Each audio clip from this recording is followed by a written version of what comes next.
All right, I'm going to start. Welcome back, everybody, to the ICFJ Global Health Crisis Reporting Forum. As you might remember me, I'm Stella Roque, Director of Community Engagement at ICFJ, based out in Washington, D.C. Today, it's my pleasure to introduce Paul Adepoju, who is joining us all the way from Ibadan, Nigeria. Paul is a prolific and award-winning freelance journalist and researcher and an academic and publishing author. He covers the science, health, tech, and development landscapes across Africa for leading local and international media outlets, including CNN, Devex, and Quartz. He's also drawing global attention to the science landscape in Africa for leading scientific publications, including Nature, the Lancet, and the British Medical Journal. He's also a media entrepreneur, the founder of healthnews.africa and healthnews.ng, in addition to leading the team at healthdata.africa. Today, he'll be providing a training on tips on finding local health stories, verifying claims made by health experts, and how to work with data when your government isn't publishing any. We'll be taking your questions at the end of the training. Please type any that you have during the webinar onto the Zoom chat or under the stream of Facebook Live in the forum group. Thank you so much for joining us, Paul. Over to you.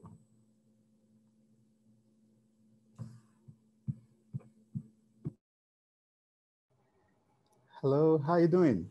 Good afternoon, everybody. It's 4 p.m. here in Nigeria. I know it's morning in some parts of the world and it's evening elsewhere. But I'm really glad to be here. I'm a big fan of the project that IJNet is conducting, especially its ICFJ program, including the forum. The Facebook page is highly engaging, and I'm really glad to be here to share my knowledge with colleagues. Thank you very much for having me.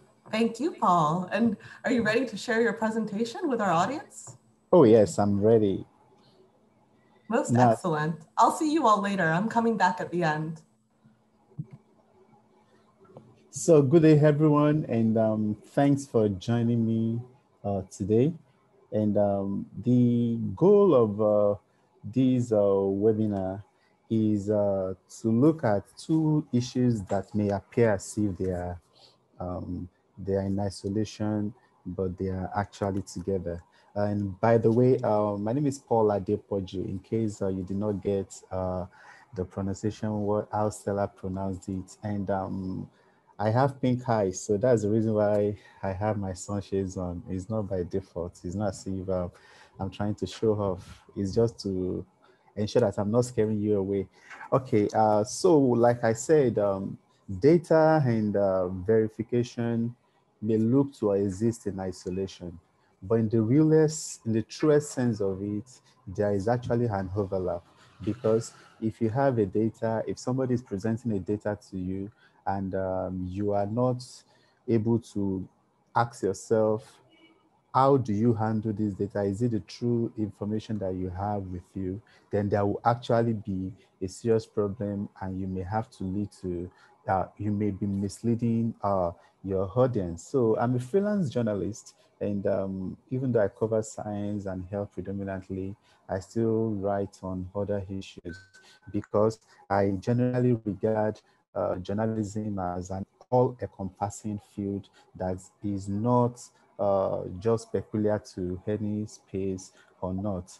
And so when we look at, sorry, I'm trying to direct my slides. So when you look at, can somebody help me? I'm trying to move my slide. Yeah, thank you.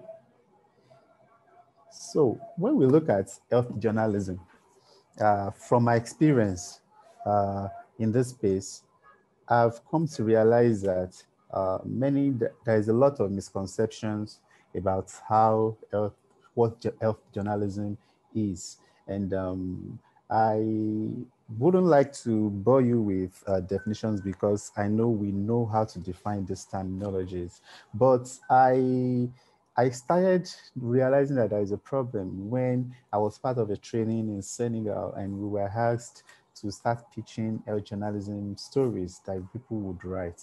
Then colleagues started talking about how pitching stories on the effect of diabetes, how is talking about specific diseases. Even though these are topical issues, I wouldn't regard them conventionally as a topical health journalism topic because of the fact that there is a whole lot of difference between when you are trying to report news and when you are trying to give people health tips. So I always describe health journalism as 100% journalism. It's all about, it checks all the boxes of journalism. We are trying to tell stories. We are trying to inform the public. We are trying to research and call attention to something that many people are not taking cognizance of, information that is dependent, that is required, and can actually bring about significant changes or have significant impact in the life of the people. So we are telling stories. So if health journalism is not really about giving health tips, it's about telling stories and telling the news that itself. And if there is any message that COVID-19 has actually presented to us, is the fact that health can actually be mainstream. When I started health journalism, I remember when I was in my final year during my undergraduate study, I am lucky, I would say, I would call it lucky. I'm lucky to have a medical background. And one of the reasons why I decided to venture into health journalism was the fact that anytime I opened newspapers in Nigeria, then my class, I was fond of buying newspapers back then. I would be reading stories of uh, health stories that will be published in the publication would be stories that they got from foreign news outlets like the New York Times. And I will be asking myself, is it as if we don't have relevant health issues that should be reported on in Nigeria, or we don't really know how to go about it? And when you look at health sections of newspapers too, they are really close to the front of the newspaper. They are usually somewhere towards the back of the pages. But since last year, when the world started, when COVID-19 became a global pandemic, consistently day in, day out, week in, week out, month on month, the topic COVID-19 has consistently been on the front pages of most of the major newspapers, which actually shows us that health journalism has the capability to drive the same attention like other aspects, like other genres like politics, entertainment, and the likes, if it is done properly well.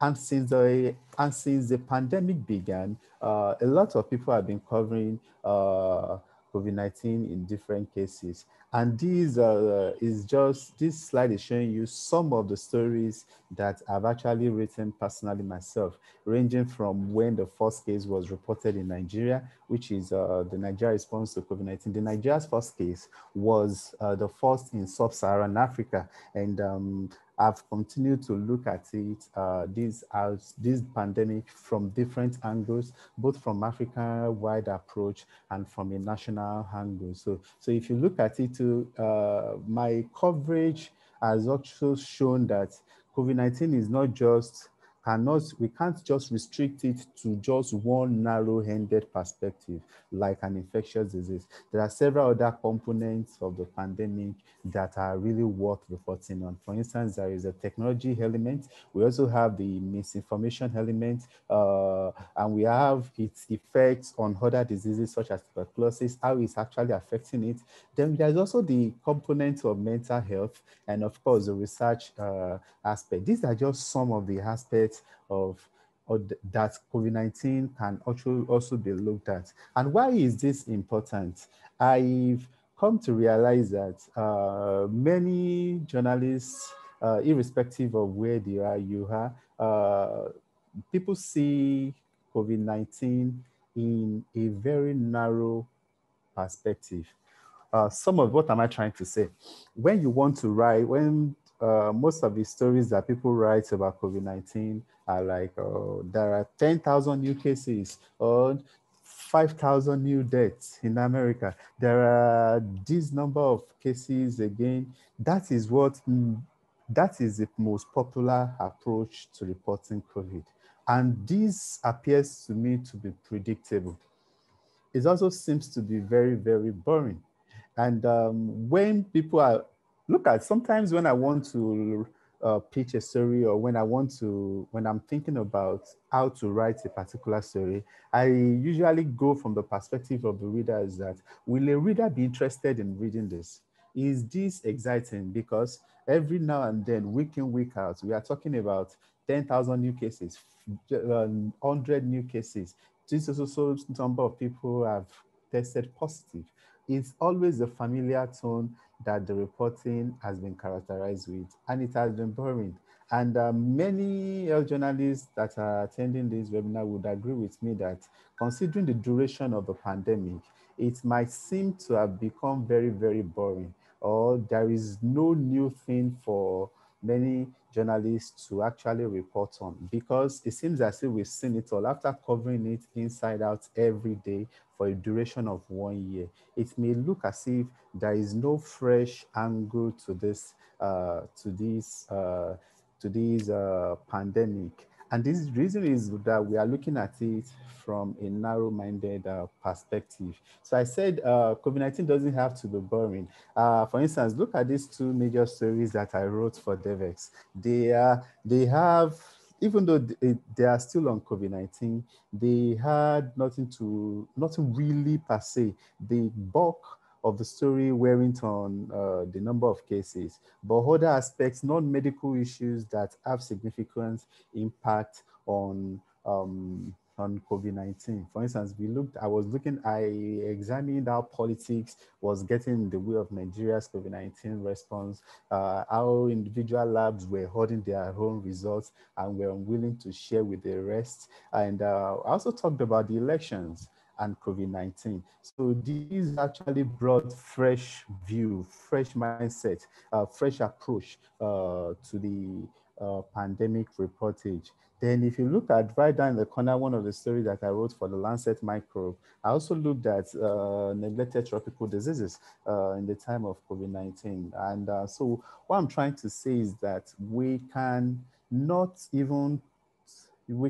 exhaust the numerous issues, the numerous perspectives, the angles, and the lines of thought that are available for us to explore when it comes to COVID-19. And data has emerged as a very, very good way, personally for me, an amazing approach to getting new ideas, to reporting it. But before you talk about leveraging data to meet your needs, or to get you story ideas, there are some things that you have to know. I would say that you need to start reimagining the way you look at data.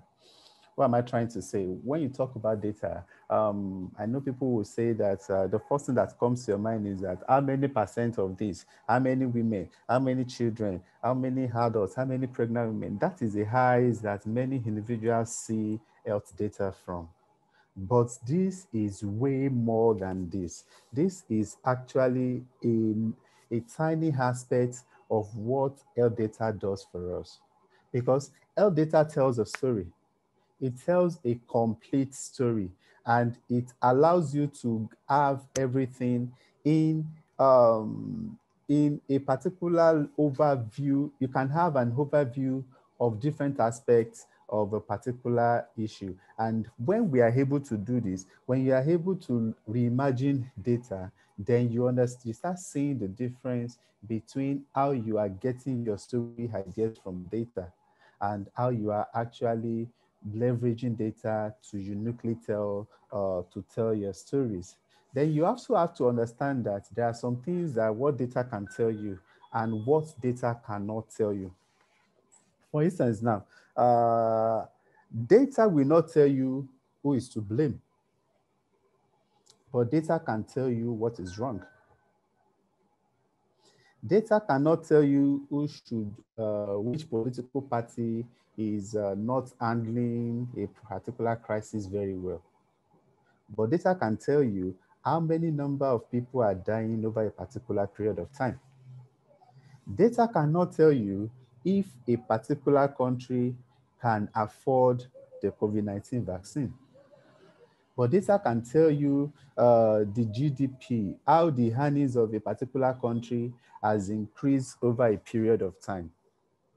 So this may look as if they are very, very tiny, but they are very, very important for you to understand this so that when you are working with data, when you are approaching data, when you are analyzing data, you know how you are thinking, you know how you are putting your points together, you know how you know what you are looking for, and you know what you're expecting. Because it's only when you know what you're expecting that you'll not be disappointed. And it's only when you know what you are playing with, what you are working on, that you can actually maximize data and you can actually enhance your reporting. And it doesn't mean that these two cannot inhabit, you cannot get it in your story. It simply means that you have what data cannot tell you, you have to get it elsewhere. What am I trying to say? When we are saying that when you have a trend, for instance, now when COVID-19 cases are increasing, COVID-19, if you are looking at the testing data for a particular country now, what you can get is that, okay, it can tell you that on December 31st, at the end of 2020, let's say 500 new cases of COVID-19 were confirmed on December 30. But today, as of today, the data can now tell you that we now have like 1,400 new cases that were confirmed. And you can now say that 1,400 new cases confirmed, that number of cases of COVID-19 has tripled. We have three times higher cases. That is how some people are going to interpret it. But in itself, as a good journalist, your work as a journalist does not stop with you just reporting 1,400 cases, that the number of cases has tripled. The first thing you need to ask yourself, which data will not tell you why has there been increase in the number of cases? For instance, let me give you a case example. I stay in Ibadan here in southwest part of Nigeria. And there was a time during the few months into the pandemic, we began to see cases of, there will be focal cases in which 400 cases will be reported. Sorry, the numbers will be fluctuating. There will be days that the numbers will be so high and numbers will be so low. The urge to say that cases are rising in Nigeria, in the States, was there. But I had to realize that, I eventually realized that it is because of the fact that they were pulling samples together. So they would do community testing. And when they go to the community to test more people, then they are going to get more cases. So that was a finding. That was something that I observed as a result, was responsible for that. So if I had been a lazy journalist and I just went ahead to publish that number of cases had already tripled, because I'm seeing the data that is showing that still cases are already tripled, then I would have misled my audience. I don't know if I'm communicating. So what you need to do is that whatever you are seeing in the data, before you go public as a journalist, you have to still attempt to get a form of explanation that will tell you that this is what is responsible for what I'm seeing. This is what is responsible for the findings in my data analysis. So you should know the limitation of the data. Data will not tell you they did not test yesterday. Data will not tell you the machine broke down yesterday. Data will not tell you they've exhausted. For instance, if the number of cases dropped and it was due to the fact that they've already exhausted their testing kits, data will not tell you that they no longer have testing kits. But you, as a journalist, you have to take that additional step. After understanding your data, you speak to your data. You talk to experts, those that are involved, so that they can be able to provide better insight into what you are doing. So what about buyers? I would like to establish that whatever you are looking for as far as the internet is concerned, there is a data that will support it. So whatever it is you are looking for online, so if you are not careful, you will always find a data that will support whatever you are finding. And this is the reason why you have to deal with bias. And what is, you may say that, oh, I'm a journalist, I'm independent, I'm not biased. But let me ask you one question. When you are saying that, when you are looking for, when you are trying to write a story, when you are trying to do a report, and you are finding a particular trend, you are expecting something. You're expecting to say that more people are dying already. You are expecting to say that more lives have been lost because of this. You've already given yourself something that you are looking for. When you are saying that as cases are increasing, more people are dying, there is already that bias. You already have a preconceived mind of what you are looking for. In some cases, some journalists would have already even written the story. They would have already written the story and would just be looking for data to support what they've written. This is a practice that many journalists in various parts of the world would agree to actually exist. And is unfortunate because where we are living in a very polarized world in which there are different schools of thought, there are different beliefs, conspiracy theories abound, and everybody is looking for everybody is using the internet, and there are data sets that would align with whatever ideologies any individual or group has. So as journalists, we should also ensure that in our quest to make use of data, we are also, in our quest to make use of data, we are also leveraging on the fact that we are eliminating bias. So whatever would bring about bias, whatever will bring about that will make us tend towards, move towards a particular angle and feed the fake news narrative that journalism is trying to get itself rid of, we should ensure that we are avoiding it. So how do you do this? How do you achieve this? The first thing that you should do is that always approach an issue with an open mind. When I want to analyze data, when I want to work with data, I always, even though I have a notion of what it could look like, I always ensure that I'm open-minded to whatever comes my way. And why is this important? Don't forget, data cannot talk or speak. They cannot walk, they cannot shout. But if you are open-minded, you are going to see unique trends on your own. You are going to see insights that may actually be entirely different from what you are looking for. And that is the beauty of it. I think we need to move from you using data to verify what you already have in mind. Instead, using data to give you the direction of how you explore your stories. So get the data, raw data, analyze it, and look at what the result would be. For instance, if you have a spreadsheet, if you are crunching data on the trends, plot the graph, input the data independently, let the graph be generated, look at the peak. You may be surprised that you would think maybe it was during Christmas that COVID-19 cases increased, but it was just maybe an entirely different period. And you wouldn't know that if you are only looking at the data from Christmas period or before.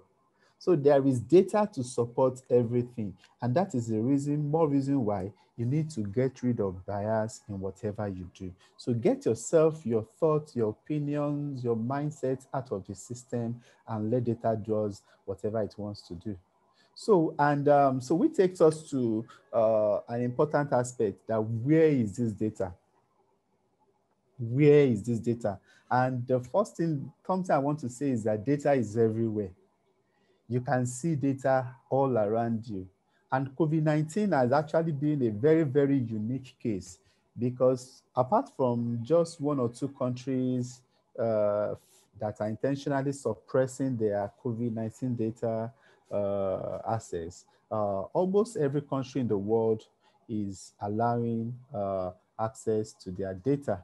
And I want to quickly do a quick demonstration now. If you look at Google, if you just log on to Google on its own, and you say Google, when you go to your Google search tab and you just type COVID-19, they've made it so that you can actually, the first thing that comes to your mind, that comes to your screen, is the data of your country. So when you type Google, you are actually able to see, and when you search for COVID-19 on Google, you are actually able to see, Google will tell you the latest figures in your country. And that is something that is very, very useful. Google's landscape, Google search results is extensive, and it allows you to actually have, in a snapshot, you are seeing the global data, you are seeing the national data, and you are seeing your country's data.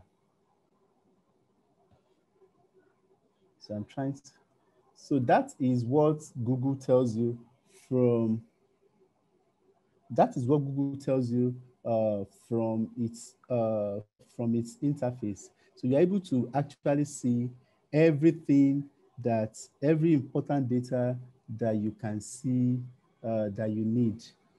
I'm trying to make a demonstration. Yes. So if this is clear, this is Google interface. So let's say you just search for COVID-19. So yes, this is the search result. Now, when you scroll up, because my state is your state, from this angle, you can see the number of cases in my state, in the city that I am. You can see the number of cases in Nigeria, and you can even see the number of cases across the world, the number of deaths, the number of people that have recovered, and the number of, in each of these cities, in each of these concepts. And another thing that I want you to do, on my Google, I just search for, as you can see what I did, I just search for COVID-19. This is real time. This is not a static demonstration. So what you can also see, if you now come here, you can actually see trends of daily changes. If you want to look at new cases, as you can see, in this is for Nigeria. As you can see, it was going, let me say Nigeria has been extraordinary, especially the Nigerian Center for Disease Control, in providing access to data. So Nigeria has one of the richest COVID-19 data for Africa. So a lot of things can be done with data from Nigeria. So you can actually see the trend already. So when people are saying there is a difference between you reporting that there is a second wave of COVID-19, that COVID-19 is increasing. Many journalists will just go to press conference where some experts would make such claims, and they're just going to run the story like that. But where is the evidence that there is a second wave? But if you look at what I'm showing you now, this graph is showing you the daily changes in the number of cases of Nigeria. Look at when the plateau here was averaging, like the number of new cases was 603. That is in mid-July. But if you now look at January, the latest figure, we are now seeing an average of 1,525. So this picture alone, you know, the number of ideas that you can have like this is giving you an indication. For instance, now you can say that within the number of, let's say in 7-day average was 602. We can say it has more than doubled, it nearly doubled. Good night. So you can say it has nearly doubled over a period of 5 or 6 months. So that is something from this nutshell that you can see in the number of cases. Then Google also has deaths too. You can change it and just check out the trend in deaths too. There has been a report that the death rate is climbing. We attend press conferences, but you don't have independently verifiable data on your own to tell you whether this is the case. But I'm telling you that ordinary Google on its own, without you doing any complex things, would actually present to you the number of deaths that you are actually seeing. So as you can see from every day, you can see on June 16, Nigeria recorded 31 deaths. The next day, June 18, 6 deaths. And this data is continuous. So how many deaths on yesterday? Nigeria recorded 14 deaths. So we now having a 7-day average of 13 deaths per day. So this is actually something that is available, and it's not just Nigeria. So because I'm in Nigeria, that is why it's used the geotagging. But if I want to say, let me look at the country like Mexico. So just type COVID-19 Mexico. Because I'm in Nigeria, that's why it's bringing. But look at it, same rule applies here. Same way we are getting the data without, from google.com its own, without even looking at any other source. So you can see the number of deaths. Mexico has 1.69 million deaths, million cases of COVID. The number of deaths is 144,000. And you can also see the trend too, in the same way that I've already described it for Nigeria. And this data is available for individual country. And it's the way you can, if you're not sure about something, I will also recommend is because I say you should always endeavor you are verifying is this, because Google is a large multi-billion dollar company, but they also provide you from information about where the data is coming from. So you can actually click about this data so that you can be able to properly attribute it. So it is going to help you with information about where the data is coming from. Now back to my slides. Now I think like I said, that data is everywhere. Data is everywhere, and from Google alone, you can actually see that we are getting. I hope my slides are still being shared, but if it's not, let me just. I'll continue with the hope that you are seeing my slide. So we said data. I said data is everywhere, and I've demonstrated with Google. Then another thing is this: there are some stuff that you may not be able to get via Google. We have really localized insights, and because I'm in Nigeria, I would like to use the example of the Nigerian Center for Disease Control. So they have a dedicated COVID platform.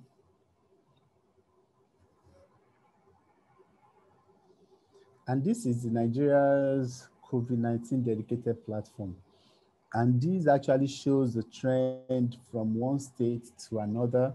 By default, they arrange it in the order of the cases per individual state. Lagos, which is Nigeria's commercial capital city, has the highest case, followed by the federal capital.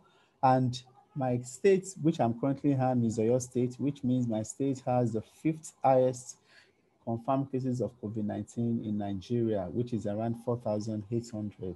There is a lot you can do here. Some people will say that there are different approaches that you can play around with regarding this particular type of data. For instance, there was a time I was doing something, I was asking myself, a data set like this, and I think this also exists from one country to another. Your local disease center should be able to provide this kind of data for you on their own website too. So there was a time I was asking myself that out of it, if what only pops out is you can see the places, the country, the states where the highest number of deaths are reported. But this is still not newsy enough. This is still not intuitive enough.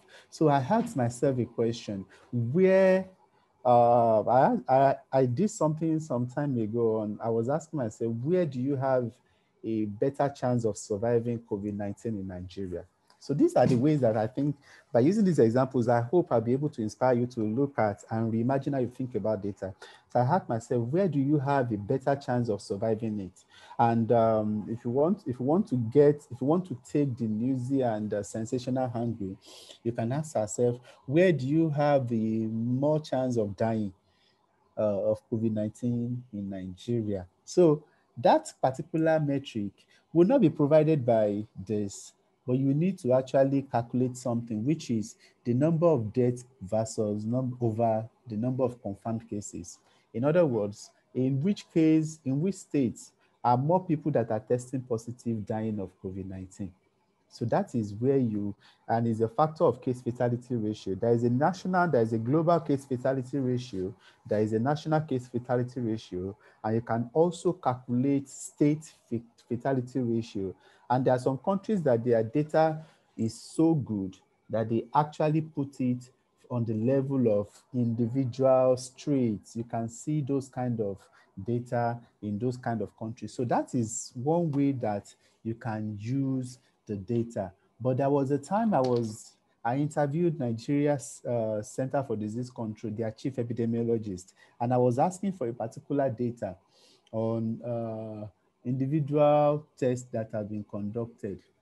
And we were able to, so it now brought my attention to where they have their publications on this platform. And like I said, I'm not sure every country has this level of detail. So they always have these updates that is published every week. I'm downloading it so I can actually see it. We can actually see it together. So they also have a section on the number of tests. So you can also do, there are people that have been, you would have done stories like your country has done 1 million tests have been conducted in Mexico. But which states, which parts of Mexico are most tests being conducted? Which parts of the city, of the country are underperforming as far as testing is concerned? So that is something that I was able to get. This is something that is also worthy, because when people are not getting tested, you will not be able to do very good stories. So you can talk about regions. There is a lot of stories to do about regions where few tests are being conducted. And if you remember in my earlier statement, I said data alone will not tell you a complete story. It has to be supported by so and so. For instance, if I find out that my state is lagging behind in testing, I will not stop there. Then I can now approach my local officials. Are you encountering any problem regarding testing? You'll be surprised what they are going to tell you. They can tell you that maybe a machine is no longer working. Then that is your story. And not just you saying that Nigeria has conducted 1 million tests. So what is written, what is responsible for those parts of the state or those parts of the country where most tests have been conducted? So you have to always see yourself beyond this. So I put Twitter in my slide because there was something, this report that you're looking at, they always release it every week. But there was something I did some time ago. I was trying to track, uh, I was interested in knowing the status of the pandemic in my state every day. I wanted to know whether it is on the rise. I wanted to know whether and I wanted to develop a widget for local blogs that they can also use to track the pandemic. So this is the graph that I was trying to show you. I was trying to understand the daily confirmed COVID-19 cases in Oyo State in 2021. So from January 1, so Nigerian Center for Disease Control, they have a very active Twitter account. So every night, since the pandemic began, every night they will tell you the number of cases that were confirmed on that day. And there was nobody that was tracking it for your state, for my state. I'm talking about a trend that was publishing a specific figure for it. So I'm trying to get to you to, okay, now this is the chart every day this comes out. Every day they put it out like this. And as you can see, yesterday, Oyo State had 68 new cases. So, and why is this important? So I will just go now to the back end of where I designed this from, and I'm now going to add that so that you can actually see a trend, or you can actually see an overview of what is responsible. Are cases increasing? As you can see, from ordinary 4 cases on January 1 to over 120 cases in January 13. You can see the progression, and you are able to actually provide an overview like this. When you write stories and you tell people in your publication 20 new cases, you tell people 1 million new cases, and you don't put it in visual ways like this, it becomes extremely difficult to convince people that this is a particular serious case to do. And I did not stop here, because just one graph alone may not tell an entire story. So I wrote something on so there was a debate in the state about whether schools are now safe to reopen. And I think the story was published on January 13th.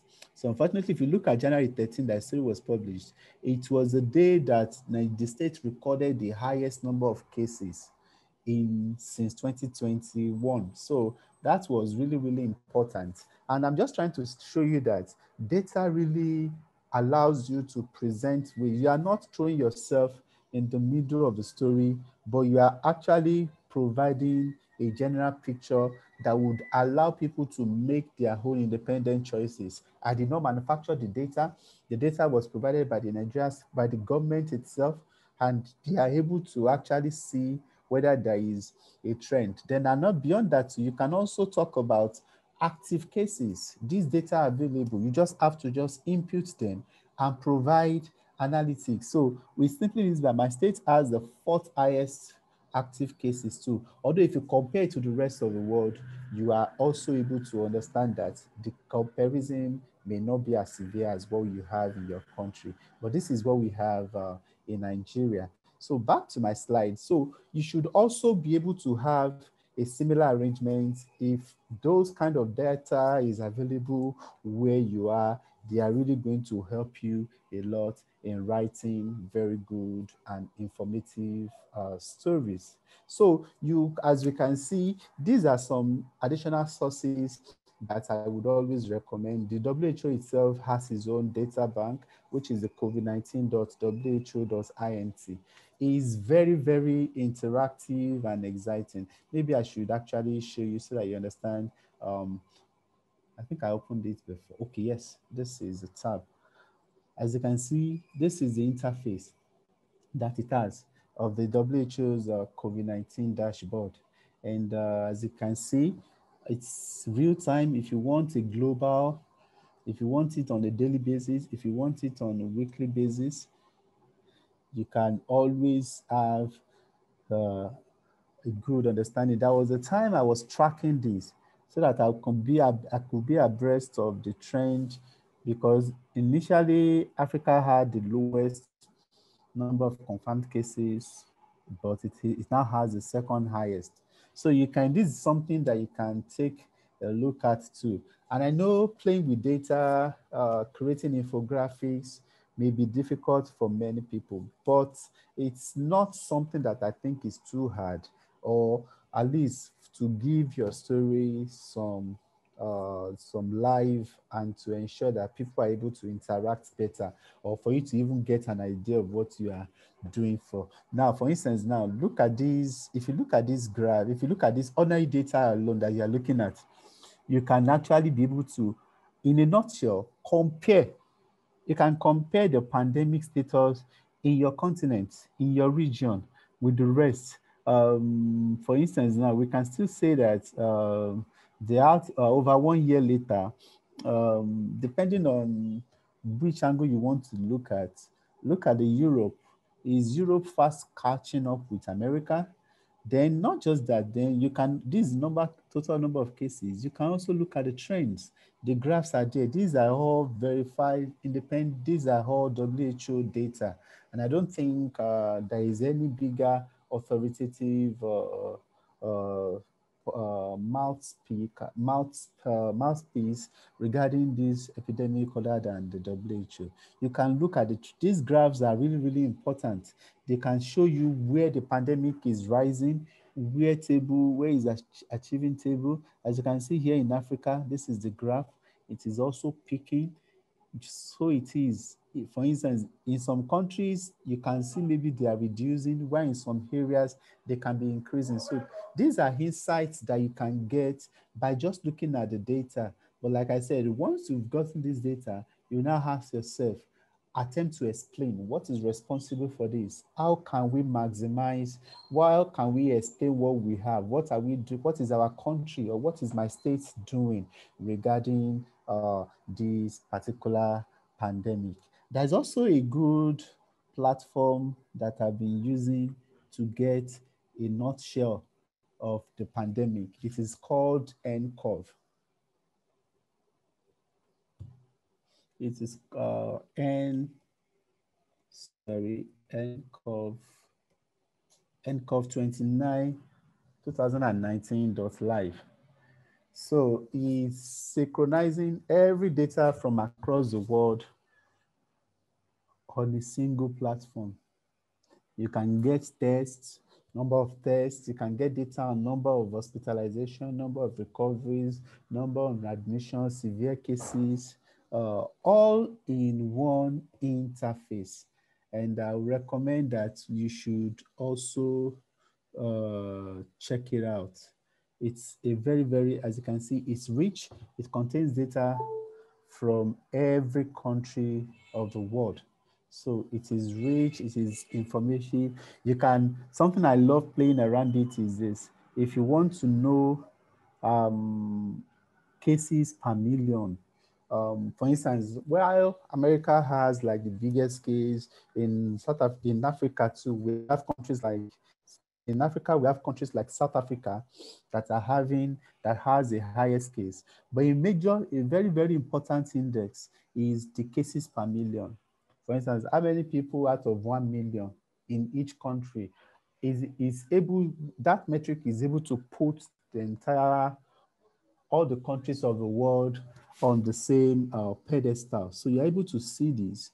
You can also export it. You can do your own analytics based on this. Is insightful. And for instance, one of the things I love doing is if I'm playing with from data on this, there is a website that I'm involved with. It is called Health News Nigeria.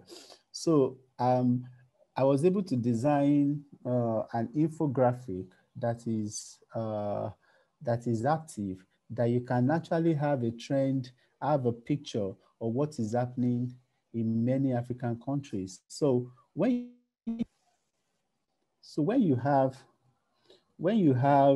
that, when you have central data sources like this, you can have.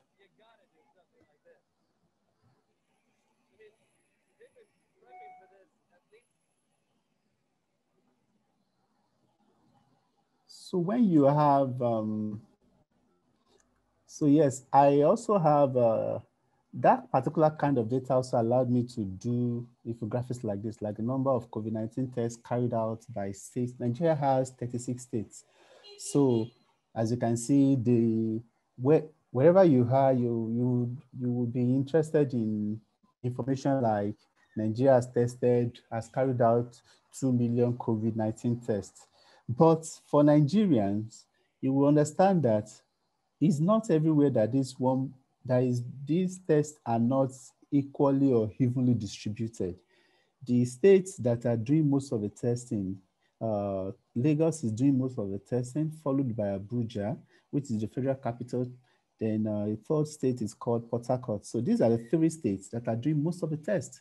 But to the global world, to the global audience, Nigeria has tested over 1 million people for COVID. But as you can see, as shown in this map, there are some that this map is color coded.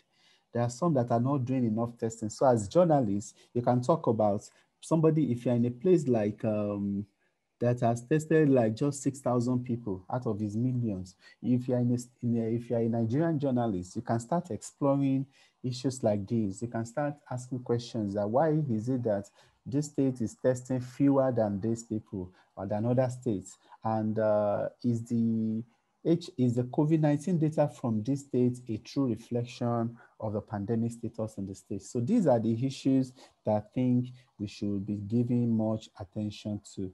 And so going forward, I believe that as journalists, we should always endeavor to go beyond the obvious. do not just, we should lose interest in screaming headlines. Headlines like 1,000 cases confirmed, but we should let data take us to more intuitive headlines, like a case of a state that has only tested 1,000 people. What is responsible for the state for that particular scenario? I know sometimes it takes a lot of hard work, but that is the essence of journalism. That is the essence of this profession. And that is at which point we can let data to start making a lot of difference and significant impact on whatever we are trying to do. So I endeavor to go beyond the obvious. Every day our government releases a report of the number of cases that they've confirmed on that particular day. It is our job to go beyond what they are giving us, to now break it down and look at what should actually be given attention. So let's go beyond screaming headlines and let data take us to more intuitive ones. So like I said, you have to get your own tools. Sometimes you have to do it yourself, like the case and a good tool that we use. If you want to play with data, spreadsheets are always important. So spreadsheets are important for you to export and analyze your data. So, and I'm trying to, so when you have, normally these spreadsheets are software that you can use, but I've found that I've come to realize that I carry out most of my data analysis on Google spreadsheets. And because everything allows me to work on an individual template. So what I'm trying to do is that I'm trying to demonstrate how you can do it. So this is what spreadsheet looks like. This is what spreadsheet looks like. So when you are creating a new spreadsheet, it appears like this. Now, when you now want to bring in data, when you want to bring in data and you want to start analyzing it, and you don't want to just say that Nigeria or your country has this new number of cases. So you go to the raw data source, like I'm going to Nigeria's COVID-19 platform that breaks down the data state upon state. Then they take everything. Let's say I'm taking everything up to the last state, which is Kogi State. So you bring it back here. You just copy. Then you paste here. Now, remember I mentioned that I wanted to know in which state you are most likely to die of COVID-19 in Nigeria. So the metric I'm going to use for that is what we call, I'll just compute the case fatality rate. So I'm going to insert a new column, case fatality rate. So what is case fatality rate? Is the number of deaths, in this case, which is E, that's the number of deaths, E2, divided by the total number of confirmed cases, which is B2. You now multiply it by 100.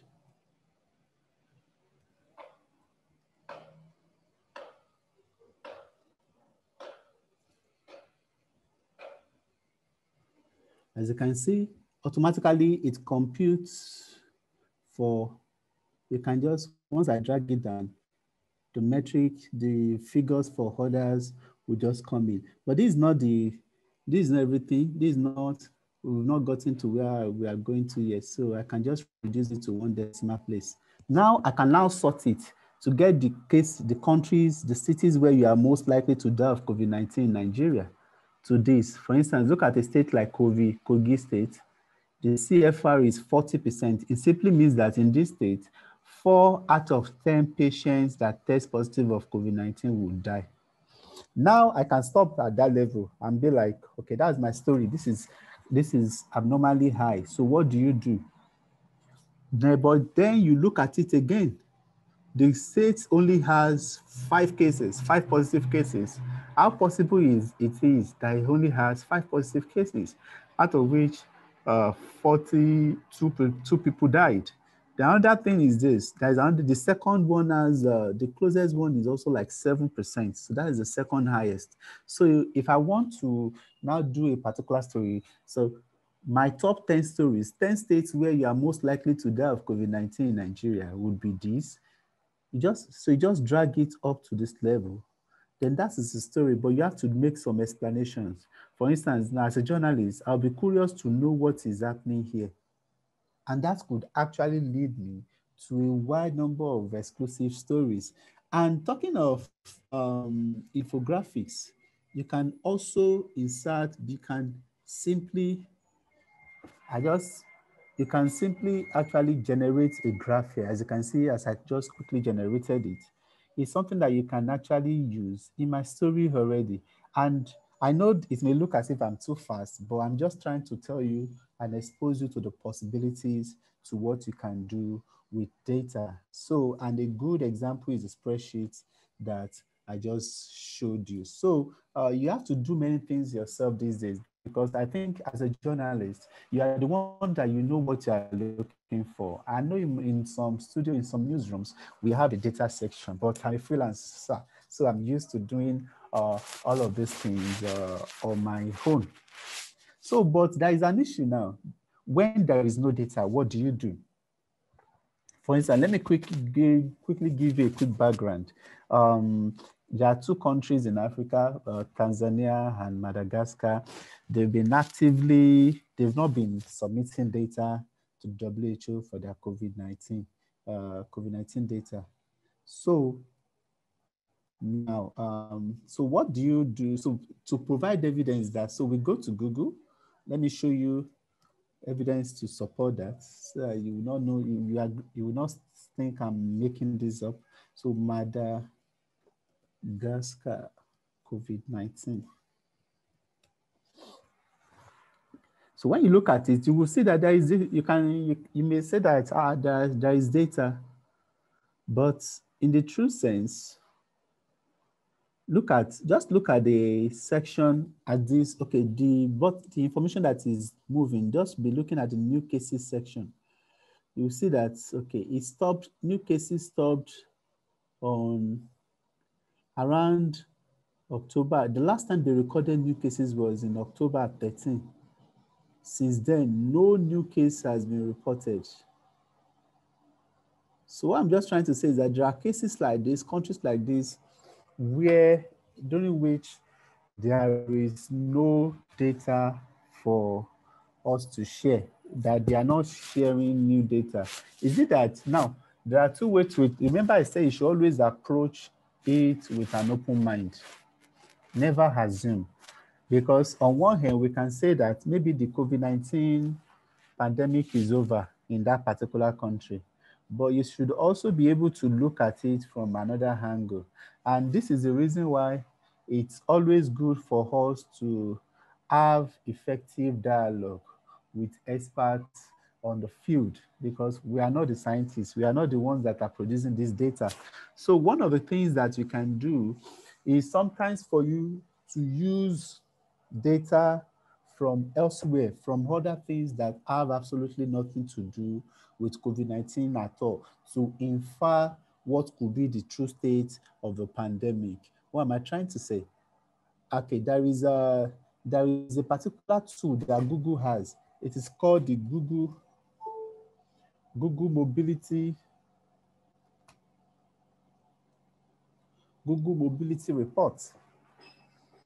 Remember when the COVID-19 pandemic started and the movements were restricted from people from one part of the world to another, you can still be able to get data that can help us to infer whether there has been some movement, whether there is a particular lifestyle that could be predisposing people to getting infected with COVID-19. So what Google did was to now, they were able to track or put together data. They're able to pull data together that shows where people are going to, where people are visiting more in countries of the world. And how were they able to do it? Don't forget, everybody's always walking around with phones. And these phones are always tracking our movements, even though they send anonymized data, locations. So they have a way to protect the privacy. But that information is available here. And you can actually search for countries from one country to another. I don't know why my system is hanging. And okay, region. Now, what I was able to do in with this particular platform is I was able to actually know which place in these countries that their governments are not releasing data. I was able to know which places are the people visiting more. You're able to know where, and you know when more people are moving towards this place, okay, yes, this is very good. Very good. This is what I'm looking for. Tanzania is one of those countries that are not releasing data. But I still say that you can still do some data story, although it may not be able to be on COVID-19 cases. So you can still talk about since the pandemic began. As you can see, the number of people that are visiting retail outlets in Dar es Salaam. Dar es Salaam is a capital city, has reduced by 10%. Visitation to supermarkets has reduced by 32%. Then workplaces too, 22%. Fewer places are going to work. Even though, now what can we infer here? That even though the country is saying that its COVID-19 pandemic is over, we can still see that fewer movement, people are moving, people are visiting public places, not as you would have expected in large quantity for a country that says the pandemic is not over. So this data is something that people can expand to really generate and write stories around that shows you the lifestyle that people are getting used to and adjusting to COVID-19. As you can see, it's something that is quite recent, January 17th. So I think that is something that I also want to talk about here. Other data can allow us to infer what we do. For instance, even though there is no data on Madagascar or Tanzania, there are central data regarding vaccination coverage that can help us to infer vaccine coverage and how prepared the country would be for COVID-19 vaccine. Stories can still be done. WHO has that kind of data. UNICEF has data on vaccine and immunization coverage regarding these countries too. So, like I said, you should always embrace and approach data journalism from the angle of the data talking to you, not you telling the data what you want. Is the one that is going to review what you have to do. So the second aspect is this that I think is also important. Let's say you've gotten your data and an expert. One thing that I think COVID-19 has brought about is that there is a need for journalists to be able to challenge claims made by anybody so that we can be able to have truth and not continue to propagate fake news. What am I trying to say? There are cases of like Madagascar in which the country said it has the cure for COVID-19. Unfortunately, many journalists too reported it that Madagascar now has a cure for COVID-19. Even though we are not scientists, not everybody can be scientists, but there are some basic rules that are important for you to know when it comes to this. And I would like to tell you that this is not something that is peculiar to COVID-19. In Nigeria, we've had cases where somebody will say that he now has a cure for HIV. And we've seen this coming out over and over again, in which somebody will just call a press conference, invite journalists, provide information, and the next day that claim is all over the news without any more challenge.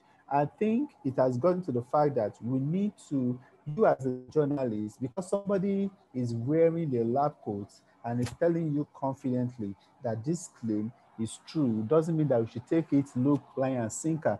There are some basic things that you should know. For instance, what is the definition of cure?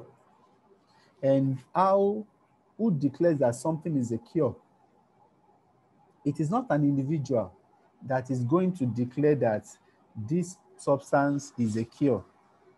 It is the regulatory agency. In the US, that is the US FDA.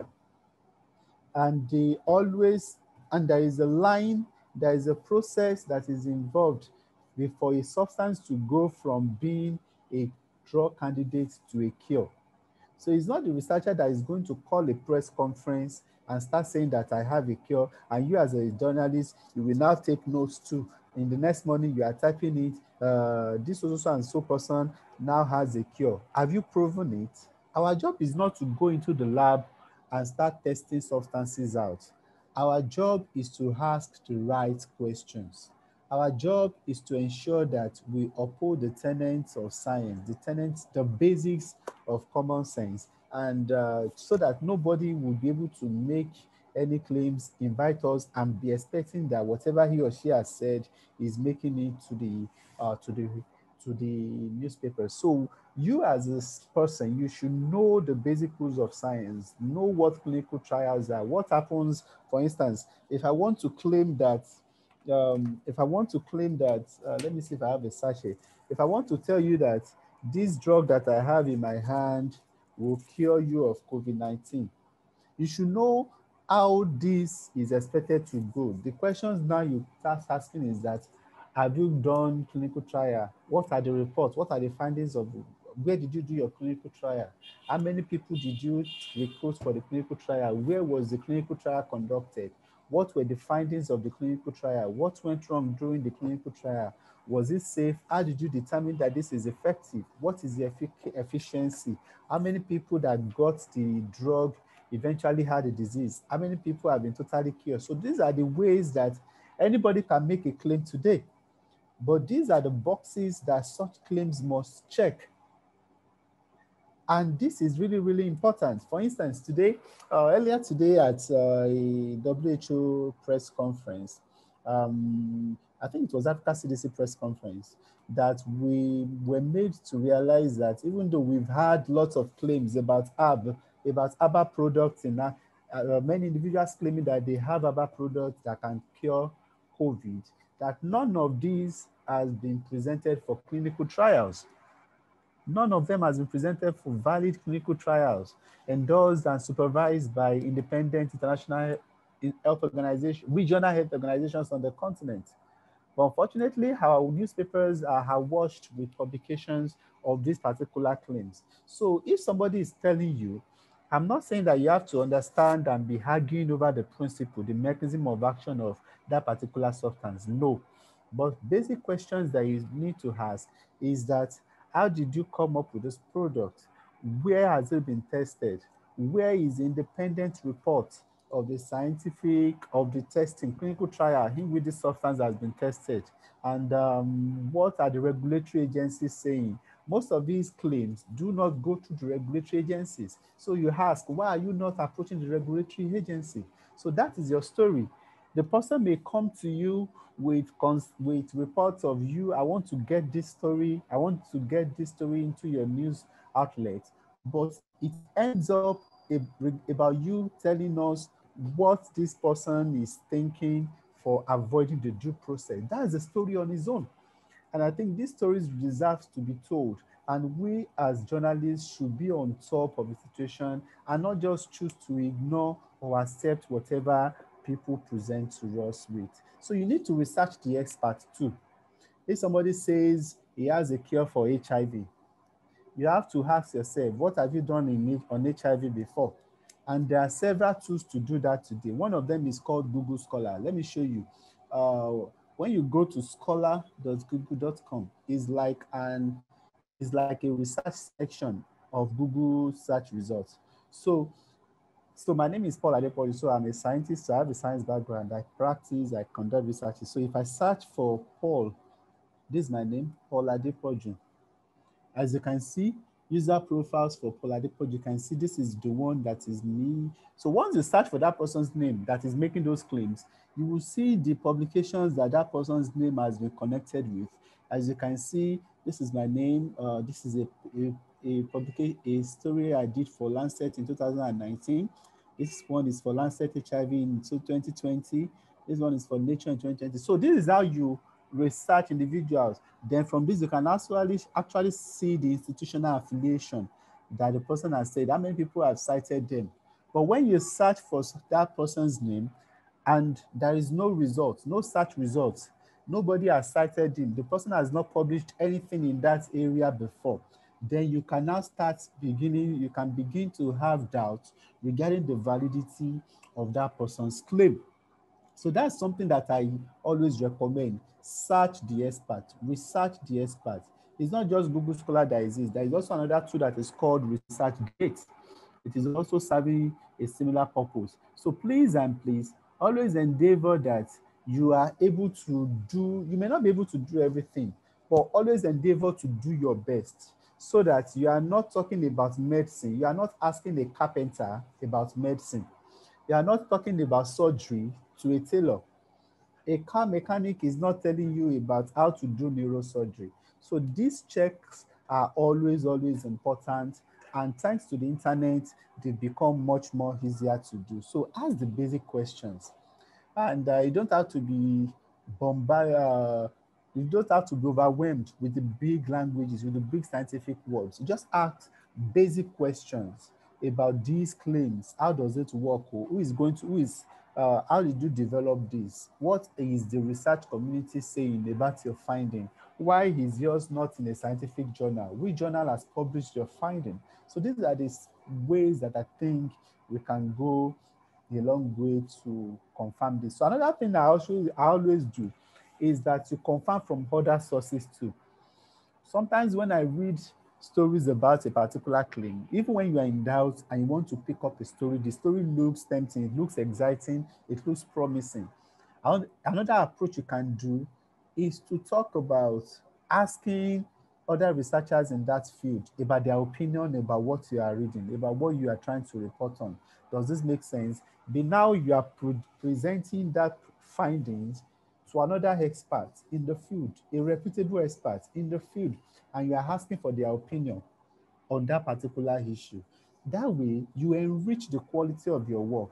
It's no longer an instructional approach. It's no longer the person telling you, this is what I want you to believe. This is what I want you to take home. This is what I want you to tell your audience. But you are here on top of the situation. You have the person's claim and you have other experts' claim. You now merge it with whatever additional information you can have, then it becomes much more valid and much more reliable for you to present to the audience. So also virtual press conferences have made it much easier to assess experts. Like today now, I've been able to I've asked the DG of the Africa CDC questions. I've talked to the WHO regional head for Africa because virtual press conferences are being held now. And that is much easier now to attend than before. So endeavor to participate in these forums, and because it brings you much closer to the experts and the authoritative persons that can allow you to verify whatever claims you are having in any part of the world. So as I conclude, I want everybody to understand that health journalism is now mainstream. And we as health journalists, we should endeavor that we are not caught in the web of fake news. We understand how fake news became popular and journalism began to lose, many people lost trust in journalism because of this fake news generation. So it is now in our hands. In the past, health sections was usually restricted to the back of the newspaper. You have to flip, and flip again before you get to the health section. But now it is the front, it is now occupying front pages because of the relevance of the profession at this particular point in time. So to ensure that we are no longer sent to the back, always ensure that you get the right data, always ensure that you are able to verify the data, and always ensure that anybody you are talking to that is making any claims, you are able to ask the right questions so that you don't misinform the audience. So thank you very much, and I hope, thank you very much for this opportunity. Thank you so much, Paul. This was an excellent presentation. So we've gone over, but we have a couple of audience questions. And I think some of these questions would be really good for you to answer because they're actually like very important issues. So one of the first questions comes from a participant named Ali.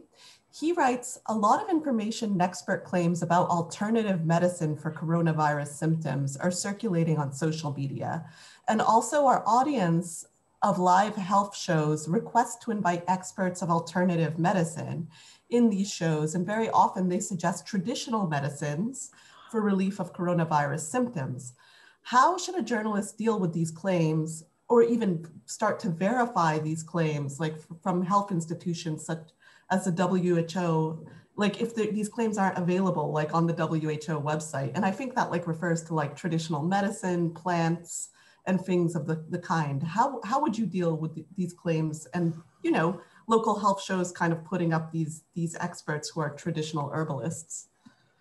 Yes, I understand, because every disease that there is no cure, it creates a market for everybody, anybody that has something to jump on and present something. So you as a journalist, with this particular kind of claim, you talk to the scientists.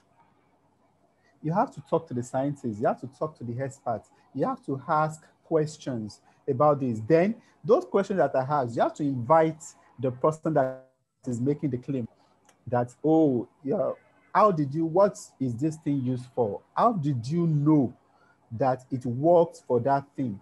Who has independently verified it that it is effective? What is a regulatory authority in your country doing? Because it's not everybody that can, it's not every substance, it's not everywhere that anybody can sell any substance to anybody for a particular store. So have you obtained the authorization or the approval of the drug agency in your country to market this to people? So these are the questions that I'm going to ask, and I'll let it reflect in my story. Excellent. There's another question here from another Nigerian reporter named Sunday Ilom from Nigeria. And this person asks, in terms of getting verified official data, now you showed us, for example, COVID-19 cases, testing, vaccination data, but this person asks about particularly documents on health facility projects by the government ministries or agencies. And this person says it's actually very difficult to get any documents on health facility projects that the government has going on across the country because they always claim they're not permitted to disclose that information. How should a journalist navigate getting that information so the story doesn't end with efforts made to get this information were not successful? Yeah, that's a very, very good question. And I would admit there is inequality in access to data. There are some stuff that the data records are impressive, and some that they are not impressive. So in cases like this, you have to do the hard work, depending on how important that aspect is to your story. You have to put your foot on the ground. You have to get out there and talk to people. Then, personally, I'm always not a big fan of you saying like 2 hospitals here are working. And so what? 2 hospitals. So there are more relevant aspects for you to define that story. Find other contexts. If a data is not available, if a data set is not available, work with what you have, or go the last mile and actually get there yourself and find out what you can do. I hope it's not perfect. It's not a perfect terrain. You just have to make do with what you have, and whatever you can't have, try and get on your own. Yeah, and here's a story from Patrick, who's on our team. And he asks, with all the attention paid to the COVID-19 pandemic, do you think the media have been ignoring other important health stories? And what stories besides COVID should journalists be covering? Yes, that's a good question. I think a lot of things are happening in real time regarding health in general, but I see a lot of overlap from COVID, and that's something I'm intentionally doing with my stories. When you look at, for instance, when you look at gender issues, when you look at access to maternal health, when you look at family planning, when you look at even malaria, something that I'm really looking forward to understanding is how COVID has actually impacted malaria, because the symptoms look alike.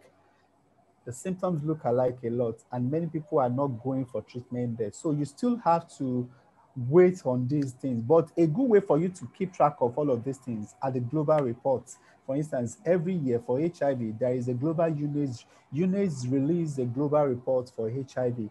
There is a global malaria report. There are reports on all of these conditions that you have to track intentionally on your own to seek them out, or you do the field work. I remember a meeting I had with the editor of Nature on one of my last trips to the UK.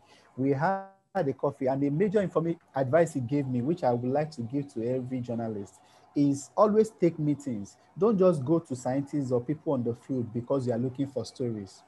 You can just meet them. How's work? What is happening? I've revealed many, I've been able to identify many story leads by just talking to people on the field, people that are involved in the care. They are going to tell you what the trend is. Then you as a journalist, you are now going to go the extra length of doing thorough research and finding out additional details that your story would need. Thank you. And here's a question from, I apologize if I mispronounce your name, Chibuike. And this person asks, how do you deal with verifying claims, data, and facts when you are time constrained? And that can definitely be an issue when you're on daily news deadlines every single day and you're not a health expert. I think you showed us some really great resources on Google. Is there any advice you'd have for the daily news journalist who's on deadline? Yes, I think it's something that it can be done with practice, with when you are used to those things. As you can see, look at, it didn't take me up to 3 seconds to get the latest information. Then you also have to be prepared. You also have to be prepared. Keeping tracks of many data sets at the same time. I already have tools that I'm using. Then, there are some things that work for daily outcome, for daily reporting, and there are some that you have to set aside for special reports. So you just have to try your best, and over time, things will become much more easier for you. That's the best I can answer for now. Brilliant. And here's a question from Lillian. She asks, how do we tell the stories of the people who are part of the data? For example, a lot of data, for example, is anonymized. Like we know how many cases there are of deaths or people who have caught COVID-19 or of other data of like, testing, but like, how do we actually find the people? I suppose Lillian is asking. Yeah, that's a very good question. And finding the people for journalists, being able to put face to the story is actually one of the best things you can ever do. One of the best stories that I've written for during this COVID pandemic, I think was by Devex, in which I wrote about healthcare workers on the front line. Like I said, the story does not start and end with you getting the data. It's something that is actually beginning. The data will only tell you where to start looking at. So, like I said, when you see professionals, when you see experts on the field that are directly involved, then it becomes much more easier for, this is the story I'm talking about, on the front line of Nigeria's coronavirus. Health workers brace for the inevitable. So I've already seen, this story was, the data aspect was provided by I attended a press conference by WHO in which they were talking about the ratio, the proportions of health workers that were affected. So I got that. Then I now went to the field. I went to a major hospital in Nigeria. I spoke to a doctor that tested positive for COVID-19, his experience during quarantine. So this was the element of the story. And that is how you do it. You get the data first, then you can now talk directly to people that are directly involved in this particular situation so that they can tell you the human angle of the story. Combining human angle to data is always a winning combination for a good story. Mm-hmm. And here's a question from Cyrus out in Haiti. In the situation of a new outbreak like COVID-19, when it initially happened, scientists didn't even know what it was or how it worked at the very beginning, which permits rumors and fake news to spread. How do you deal with the situation in a country like Africa or in the Caribbean, where the number of people infected appears to be low, but I suppose he also means that could be the result of just the government not having data, and you have rumors spreading about the virus? Yes, that's a good question. And one thing I also like to do is please take your focus off the total number of cases, because whatever you do, it will never be accurate, because you will never know the absolute figures. What I would rather like you to do is indices like total number of testings. Now, what am I trying to say? If look at this data you have on your screen now, Nigeria has conducted 1.2 million tests. Now, out of these people that have been tested, how many tested positive? This, for me, is a more important metric to show us, to provide a clearer picture of the pandemic. So I will never agree that Nigeria only has 114,000 cases. No, but we do not know the accurate figure. No country has the accurate absolute figure because nobody has tested everybody. So, but what we can firmly affirm is that out of the people that have tested, 10% of people that have tested are positive, which means 1 in 10 people tested for COVID in Nigeria is positive. That is a more reliable metric. And that is the approach that I think I would encourage anybody to take. Excellent. Thank you so much, Paul. And our participants asked, may we share your slides on the forum group so they can take a look at it and have access to the resources?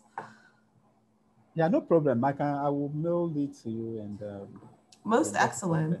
And I did share on the Zoom chat that you can follow Paul on Twitter, and you're going to be able to see him there if you'd like to look at his work. And now for some remarks just to wrap up. Thank you so much, Paul, for doing this training. It was absolutely excellent. I certainly didn't know about Google's mobility report or the ncov 2019.live, so that's really, really cool. And thank you for sharing your expertise with this forum. And if you haven't checked it out yet, there's a wonderful profile of Paul on IJNet. He was a journalist of the month for our forum group, and it really gives an excellent profile of his work. Next week, IJNet's managing editor Taylor Mulcahy will be hosting Luba Kasova, an audience strategy expert and researcher and author of The Missing Perspectives of Women in News, to discuss why women are missing from news coverage and what you can do about it as a reporter. Thank you again, Paul. It was a pleasure having you train our forum members today. And thank you to everyone who joined us. Please stay safe, and you can see a copy of this webinar on ICFJ's YouTube channel. We'll have it up in the next 24 hours. Thank you, and we'll talk again soon. Bye. Bye.